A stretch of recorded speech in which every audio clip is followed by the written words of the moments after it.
Hi and welcome back. In this video we're going to look at tracking the rest of the range of motion from your take.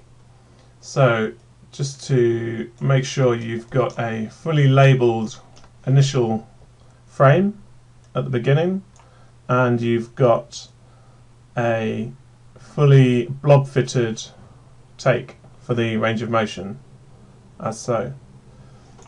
So we are now ready to track the data and create 3D points for the rest of our take. So first of all, I'm going to show you some of the parameters that we can use. There's quite a few parameters, but they're all explained in detail in the CaraPost reference guide. So I'm just going to focus on a couple of important ones that I tend to use a lot. The first one is the face point tracking distance in pixels. Now this is a parameter that looks at the distance from one frame to the next in terms of how much movement there is between a particular marker. So let's say we have a lip marker, and for very fast moving dialogue it's going to move quite a lot between frames, so it's not such a problem in the range of motion, but we can still find a take where there's going to be quite a big difference between frames. So here we can see the eyelid, for example, that's quite fast moving, and again we can use our measurement tool if we want to actually measure that distance. So we say it's going to be roughly, it's about 20 centimeters, maybe a bit less actually, and that parameter goes in here. So 35 is a pretty good default parameter for us. That's going to make sure we're capturing all the fast movement.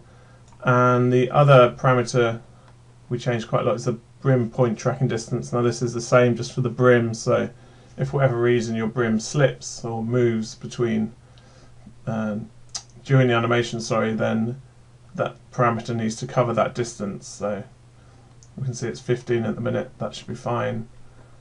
Yeah, like I say, the rest of the parameters are covered in detail in the CaraPost user guide. So there are two different processes we can do for tracking. We can either track forwards or we can track backwards, and we can either track forwards throughout the whole take, or we can just track forwards for a single frame. Now a single frame's going to be useful once we've tracked our data. Maybe if we need to track something else, then we can just track through, but you can actually press Ctrl W and that will track forwards a single frame for you. So I can see here the timeline's moving. I've actually just managed to track that range there using track forward single frame. One point to note, if you have a marker selected here and you either run track forwards or any of the tracking processes, it will only track that marker. So here we can see this nose bridge marker has been tracked, but none of the other markers are. Now that's going to be problematic for us right at the beginning. So we want to make sure that before we run the tracking process we have no other markers selected. Okay, now I'm going to run track forwards sequence. Again, this will take a bit of time given the length of the take, so I'm going to fast forward the video and I will see you once it's completed.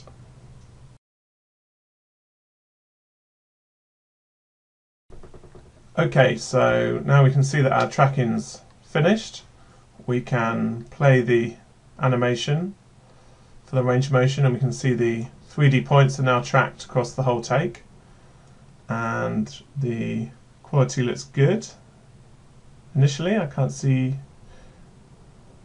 many gaps. One way to check the overall quality of the animation, as I mentioned in the introduction, is to look at the continuity chart here.